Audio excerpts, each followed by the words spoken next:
Bismillahirrahmanirrahim. Assalamualaikum warahmatullahi wabarakatuh. Kembali hadir seri kedua SMB BSTNY dari Balai Dakwah Sragen. Kita membahas tanya jawab seputar Ramadan masih bersama Ustadz Ukasah. Jadi nanti bagi yang mau bertanya silahkan ketik pagar SMB BSTNY spasi pertanyaan Anda seputar Ramadan. Kita fokus ke persiapan Ramadan dulu. Baik, ini sudah ada pertanyaan yang masuk ke nomor 081226136112, nomornya dari Balai Dakwah Sragen. Ini pertanyaannya. Orang yang bersafar dengan kendaraan yang nyaman, artinya tidak mengusahakannya, apakah boleh untuk membatalkan puasanya? Oh, ini maksudnya kendaraan pribadi enak, terus waktunya bisa fleksibel. Nah, ini boleh apa enggak membatalkan puasa Ramadan ini? Menurut pendapat ya, mengutip dari salah satu hadis Nabi SAW yang Nabi Muhammad SAW menyebutkan, innallaha yuhibbu tauta rukhasahu, ya, jadi Allah itu cinta, Allah itu senang dengan orang yang mengambil rukhsahnya atau mengambil keringanan dari Allah Subhanahu wa taala.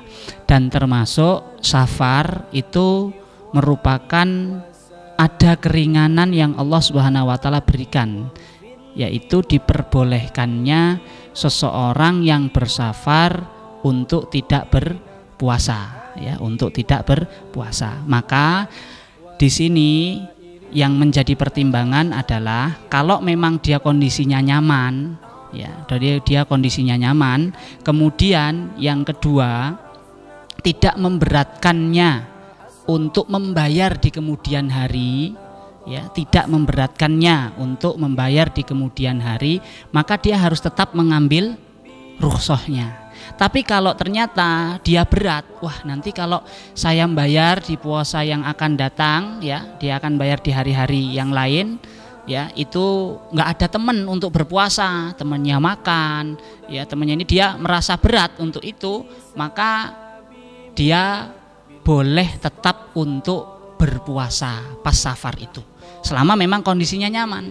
Tapi kalau kondisinya safarnya tidak nyaman, sulit dia dalam safar, mungkin ya kendaraannya kendaraan umum, ya, panas di dalamnya, kemudian dia harus safarnya juga cukup jauh, berganti-ganti kendaraan, maka dia dianjurkan untuk membatalkan puasanya, seperti itu.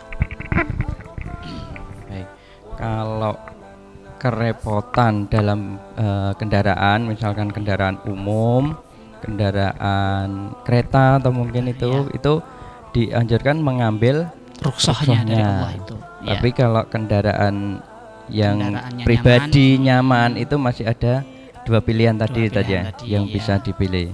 Oke. Baik. Pertanyaan kedua, bagaimana hukumnya hutang puasa belum dibayar sampai datang puasa berikutnya? Masya Allah, mungkin ini banyak juga pertanyaan seperti ini ya kan. Biasanya itu ibu-ibu ini ya, karena kalau ibu-ibu itu kan setiap bulan ada datang tamu gitu ya, ada datang tamu ya 6 hari 7 hari ya, seperti itu. Ini ada kesalahan ya, yang dia harus bertobat kepada Allah.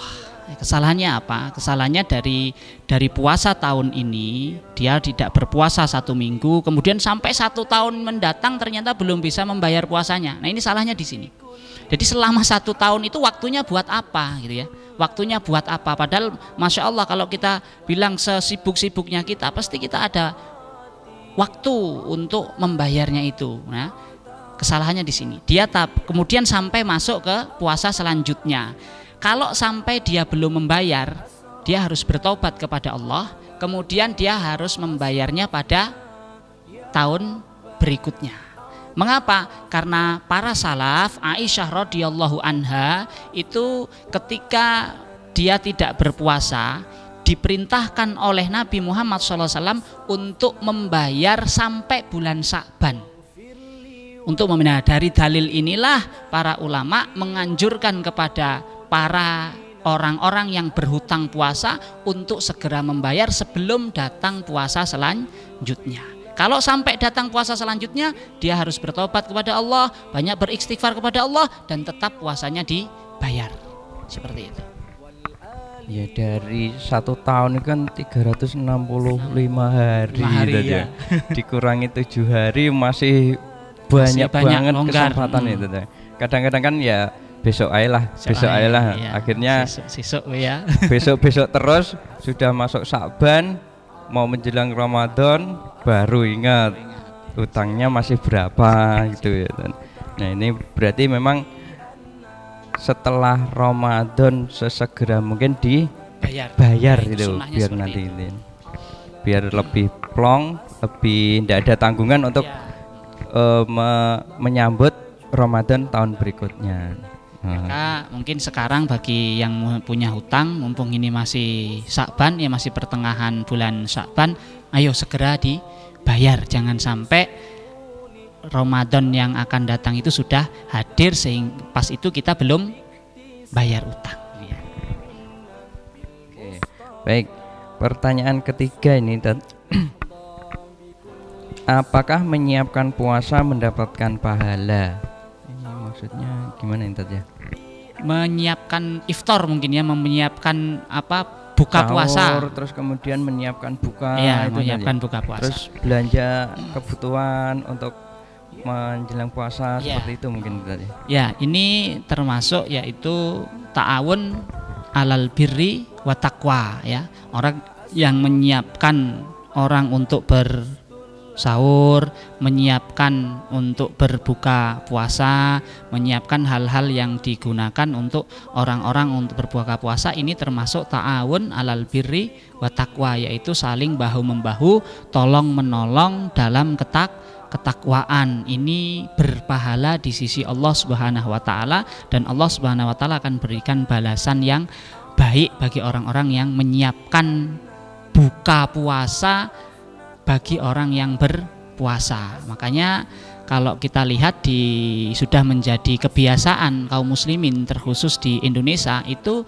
ketika masuk bulan puasa itu memang banyak sekali ya, gencar sekali melakukan amal-amal yaitu bagi iftar, menyiapkan iftar atau buka puasa. Ini bagus sekali ya, semoga dengan balasan yang baik dari Allah, dari janji dari Allah Subhanahu wa taala, semakin banyak orang yang mau memberikan iftar, memberikan puasa kepada orang-orang yang berpuasa. Apalagi saat ini kondisi kita ya masih corona ya, masih virus corona masih menyebar ya. Semoga nanti pas masuk Ramadan sudah reda. Misalkan belum reda ya, maka mari orang-orang kaya, orang-orang yang memiliki harta lebih oleh Allah Subhanahu wa taala, berikan ya tempat dan juga berikan makan untuk orang yang berpuasa. Insya Allah Allah akan ganti dengan kebaikan yang banyak.